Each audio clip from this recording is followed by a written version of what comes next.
এই সংস্থা। বিমল চক্রবর্তী আমার ছোট ভাই, এই সমাজের সবাই ছিল একটা এমন একটা পরিবারের সদস্য যে যাদের ভূমিকা ত্রিপুরা রাজ্য গঠনের ক্ষেত্রে অত্যন্ত গুরুত্বপূর্ণ।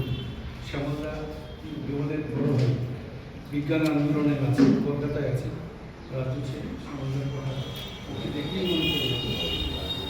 এখানে এমনই গুরুজন আছেন, সামনে বসে আছেন হারাধন বৈরাগী, যার সাথে কথা বলার জন্য আমি অনেক দিন ধরেই কি আছি একটি কথা বলবেন দিচ্ছি। লোকটা কাজ করছে, ছুটে বেড়াচ্ছে এবং এই রাজ্যের মামামাতি মানুষের কাছাকাছি থেকে সাহিত্য কর্ম কীভাবে তৈরি করা যায়। হারাধন বাবু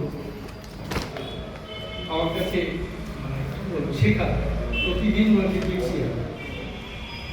সামনে যারা বসে আছেন অনেকেই আছেন আমার খুব ঘনিষ্ঠ পরিচিত আত্মীয়জন স্বজন, আমার ক্লাসমেট কবিতা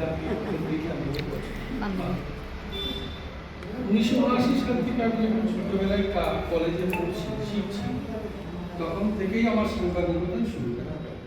মানে বলতে পারেন 47 বছর ধরে আমি শিখছি সাংবাদিক। এখন একটা কাগজের সাথে যুক্ত আছি, যে কাগজের নাম আপনার এছাড়া আমার নিজের একটা কাগজ আছে, ছোট্ট করে বার করি প্রান্ত হারিয়ে গেছিল মাঝখানে, তো আবার সেটাকে রেস্টোর করার চেষ্টা করছি।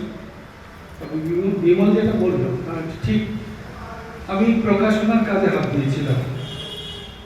আমার অহংকার ছিল আমার মাটি, আমার মানুষ, আমার পরম্পরা, আমার ঐতিহ্য। আমার মনে পড়ে কলকাতায় বইপাড়ায় দাঁড়িয়ে, মানে কলেজ স্ট্রিটে দাঁড়িয়ে অনেক গুণীজন আড্ডা দিচ্ছে। ওখানে আমার প্রান্তরে পুজো সংখ্যা